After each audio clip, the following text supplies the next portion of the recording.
지난 12일 서울시가 배달 플랫폼 요기요와 함께 다회용 배달용기 활성화 사업을 시작했습니다. 무분별하게 사용되고 있는 일회용 배달용품들을 줄이기 위해 추진된 이번 사업. 먼저 배달 수요가 높은 강남역 일대 음식점 약 100곳을 대상으로 시범 도입되었는데요. 다회용기 사용 음식점은 요기요에 신설된 다회용기 카테고리를 통해 쉽게 찾을 수 있고요. 음식 주문 시 소비자가 직접 포장 용기를 선택할 수 있다고 해요. 다회용기를 선택하면 음식이 스테인리스 재질의 다회용기와 가방에 담겨 배달되는데요. 음식을 먹고 나서 가방에 부착된 QR코드로 회수 신청을 하면 12시간 내로 수거가 이루어진다고 합니다. 소비자가 직접 세척하지 않아도 전문 업체가 용기를 수거해 9단계의 세척과 살균 소독을 진행한다고 해요. 다만 다회용기를 선택한 소비자들은 용기 회수와 세척, 잔반 처리 등을 위한 소액의 서비스 이용료를 지불해야 합니다. 다회용기 배달 사업을 이용한 소비자들은 앞으로 다회용기로만 시켜야지 일회용 없이 배달 음식을 먹을 수 있다니 감동이다 등의 긍정적인 반응을 보였어요.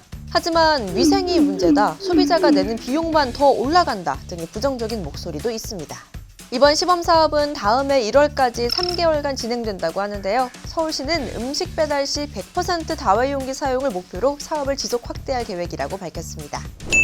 코로나19 얀센 백신 접종자는 부스터샷으로 모더나 백신을 맞는 게 가장 좋은 효과를 보는 것으로 나타났습니다. 현지 시간으로 지난 13일 뉴욕타임스에 따르면 미국 국립보건원이 450여 명의 지원자들을 상대로 임상시험을 한 결과 이 같은 사실을 확인했다는 내용의 논문을 발표했어요. 연구자들은 백신 접종을 완료한 지원자들에게 부스터샷을 접종한 뒤 항체 수준을 추적했는데요. 얀센 백신 접종자가 모더나 백신을 맞을 경우 항체 수준은 15일 이내에 76배까지 증가했고요. 얀센 접종자가 화이자 백신을 맞을 경우 항체 수준은 35배 높아졌습니다. 반면 부스터샷으로 얀센을 접종한 지원자의 항체 수준은 4배 증가하는 데 그쳤다고 해요. 그러나 논문 저자들은 임상시험에 참가한 지원자 수가 적다는 점을 감안해야 한다고 했고요. 당초 접종한 백신과 다른 종류의 백신을 부스터샷으로 접종할 경우 부작용에 대한 조사도 이루어지지 않았다고 설명했어요. 한편 국내에서는 돌파 감염에 취약한 것으로 알려진 얀센 백신 접종자들에 대한 부스터샷이 이르면 12월부터 이루어질 것으로 보입니다. 중앙방역대책본부는 어제 얀센 접종자에 대한 부스터샷 계획을 밝혔는데요. 홍정익 예방접종관리팀장은 얀센 접종자에 대해서는 mRNA 백신으로 접종하는 일정을 가지고 있다고 했고요. 다만 얀센 백신으로 추가 접종이 가능하다는 근거가 있기 때문에 면밀히 검토하고 있다고 설명했어요.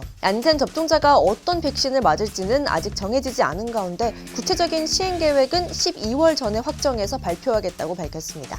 여러분 모두 좋은 하루 보내셨나요? 일사이버 좋아요 구독 잊지 말아주세요. 저는 다음에 다시 만나요. 안녕.